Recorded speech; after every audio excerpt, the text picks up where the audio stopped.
जल्दी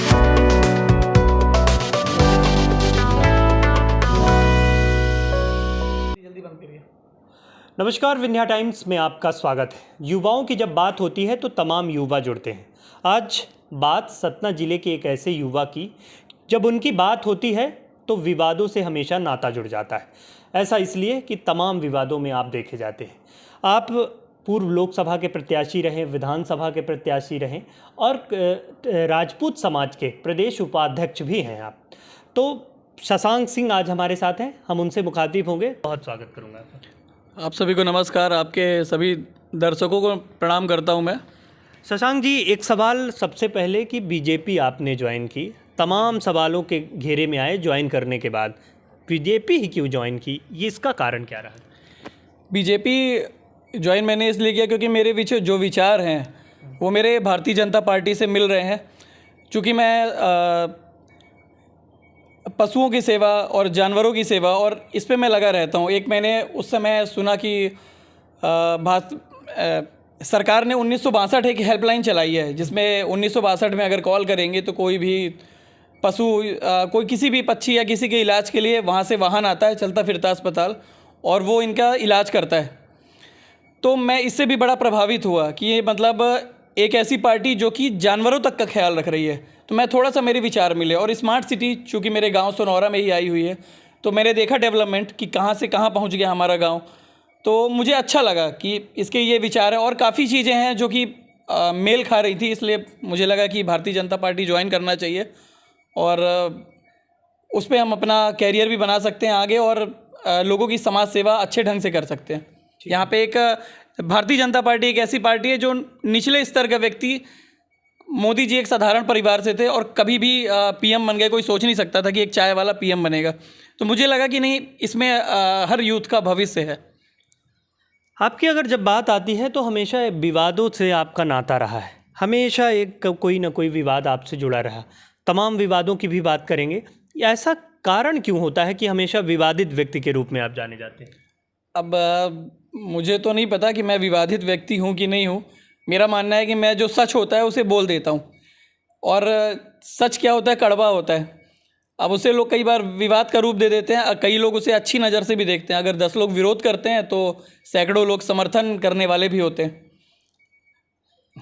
शशांक सिंह मतलब कि एक क्षत्रिय व्यक्ति, और हमेशा क्षत्रियवाद का आरोप लगता है, ये क्यों? हाँ, मैं क्षत्रिय हूँ, मुझे गर्व है कि मैं क्षत्रिय हूँ, लेकिन क्षत्रिय का काम है कि छत्र बन के सबकी रक्षा करना, सेवा करना, और मैं अपने आप को सेवक के रूप में देखता हूँ कि सबकी मैं कैसे मदद कर सकता हूँ। कोई भी व्यक्ति किसी भी धर्म का हो, किसी भी जाति का हो, इससे मुझे कोई फ़र्क नहीं पड़ता। मैं हमेशा मदद करने के लिए तत्पर रहता हूँ। आप मुझे दो बजे रात कॉल करिए, मेरी क्षमता होगी, मैं पहुँच जाऊँगा आपकी मदद करने के लिए। लेकिन ब्राह्मण विरोधी की तो छवि आपके बनी। ब्राह्मण विरोधी की मेरी छवि अब कुछ लोगों ने बना दी है, बट ऐसा है नहीं, बिल्कुल भी गलत है। मैं सिगरेट पीता, ना स्मोकिंग, गुटखा, बीड़ी, दारू, में कुछ भी नहीं करता। और आपको बता दूं, कोई भी व्यक्ति बता दे, मैं मांस और अंडे तक नहीं खाता हूं। तो मैं ठीक है, मैं जन्म से तो ब्राह्मण नहीं हूं, लेकिन कर्म से मैं ब्राह्मण ही हूं। मैंने कभी, और मेरे जहाँ तक ज़्यादातर समर्थक हैं जो मेरी मदद कर रहे हैं लाइफ में, बहुत ही ऐसा पला है जब मैं बहुत ही कमज़ोर अपने को महसूस कर रहा था, तो कई ब्राह्मण ही थे जो मेरी मदद के लिए आए। उनका मैं आजीवन आभारी हूँ। और अगर एक ब्राह्मण भी मेरी कभी जीवन में मदद किया है तो मैं उसके समाज का कभी विरोध नहीं कर सकता। कुछ लोग मेरे राजनीतिक विरोधी हैं, जिसे कि वो समाज के रूप में मुझे, मेरी राजनीति को कमज़ोर करना चाहते हैं, जो मुझे बदनाम करते रहते हैं। लेकिन ऐसा कुछ भी नहीं है। मैं हर ब्राह्मण का सम्मान करता हूँ, और ब्राह्मण तो हमारे पैदा होने से लेकर मरने तक हमारा साथ ही देते हैं। तो मैं उनका विरोध कभी कर ही नहीं सकता। असंभव बात है, ये बिल्कुल गलत बात है। ठीक है, आपने कहा कि राजनीति में विरोध करते हैं। राजनीति में क्या बनना चाह रहे हैं शशांक सिंह? क्या सोच के रखा है कि राजनीति में आगे क्या करना है? मैंने आगे का ज़्यादा नहीं सोचा है। मैं अभी भारतीय जनता पार्टी का एक कार्यकर्ता हूँ, और कार्यकर्ता के रूप में काम कर रहा हूँ। अगर पार्टी कुछ आगे देगी, कोई पद या कुछ देगी, तो मैं उसको पूरा निर्वहन करने का पूरा प्रयास करूँगा। एक कार्यकर्ता के तौर पे और एक पार्टी में जिस तरह आप काम करते हैं, तो क्या यहाँ का जो जिला का भारतीय जनता पार्टी का पूरा संगठन है आपको स्वीकार कर रहा है पूरी तरह? बिल्कुल स्वीकार कर रहा है स्वीकार, क्योंकि काम तो कर ही रहे हैं हम भी पार्टी से जुड़े हुए, जितना भी जो हो सकता है। जिला संगठन के साथ मिलके काम कर रहे हैं? बिल्कुल जिला संगठन के साथ मिलके काम कर रहे हैं, प्रदेश संगठन के साथ मिलके काम कर रहे हैं और आगे करते रहेंगे लोगों की मदद के लिए जो भी हो सके।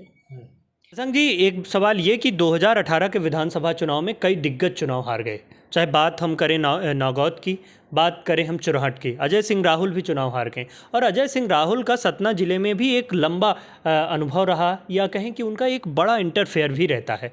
तो क्या कहेंगे आने वाले विधानसभा चुनाव में किस तरह की परिस्थितियाँ बन सकती? अब जिनकी बात कर रहे हैं, पहले तो वो अपनी विधानसभा संभाल लें, फिर वो आगे ध्यान देंगे विंध्य में, वो ज़्यादा ठीक रहेगा। तो उनको पहले अपनी विधानसभा में ध्यान देना चाहिए, बाकी ज़िले में ध्यान नहीं देना चाहिए। अपने ज़िला, अपने गृह ग्राम, अपने विधानसभा में उनको ध्यान देना चाहिए, ताकि वो इस बार प्रयास करें कि, पर मुझे लगता नहीं है कि वो इस बार भी चुनाव निकाल पाएंगे। हार की हैट्रिक तो हो गई है उनकी, और एक बार और शायद उनका चुनाव इस बार भी हार रहे हैं। हारने का कारण भी होता है कि जनता के बीच ना जाना, और यही सब काफ़ी लोकप्रिय माने जाते हैं। अब माने जाते रहे होंगे, पर हमारे हिसाब से तो मुझे नहीं लगता कि कहीं से वो लोकप्रिय हैं। लोकप्रिय होते तो चुनाव जीत जाते। क्षत्रिय समाज में भी बड़ी पैठ रखते हैं। अब ये समाज जाने कि कौन पैठ रखता है कौन नहीं रखता है। क्षत्रिय समाज में हमारे बीजेपी में काफ़ी लोग हैं, बड़े नेता हैं जो कि पैठ रखते हैं। ठीक है जी जी। अंतिम सवाल, 2018 के चुनाव के बाद अब 2023 के चुनाव की जिस तरह तैयारियां चल रही, पूरे मध्य प्रदेश में बीजेपी जिस तरह तैयारियों में लगी, कांग्रेस भी लगी है, क्या सतना जिले की अगर बात करें तो कैसी परिस्थितियां आने वाले समय में विधानसभा चुनाव में बन सकती? सतना में जो मेरी उम्मीद है, उम्मीद के हिसाब से मेरा ये मानना है, मेरा समीकरण भी लगभग सही रहता है, इस बार सभी सीटें भाजपा जीतेगी। सतना में सारी सीटें जीतेगी, और रामपुर बघेलान विशेष तौर पे काफ़ी मजबूती से जीतेगी बीजेपी। रामपुर सबसे मजबूत रहेगी। रामपुर सबसे मजबूत रहेगी, क्योंकि विक्की भैया का कार्य क्षेत्र जो है वो अलग ही उनका है, काफ़ी सबसे वो अलग हैं और काफ़ी अच्छा कार्य कर रहे हैं वो लोगों के लिए। ठीक है जी जी। तो ये थे हमारे साथ शशांक जी, जिनका स्पष्ट तौर पर तमाम राजनीतिक चीज़ों को लेकर आपने बात की और तमाम उन विवादित मसलों पर भी बात की जो आपके ऊपर आपने कहा कि आरोप लगे हैं वो बेबुनियाद है। बहुत बहुत धन्यवाद।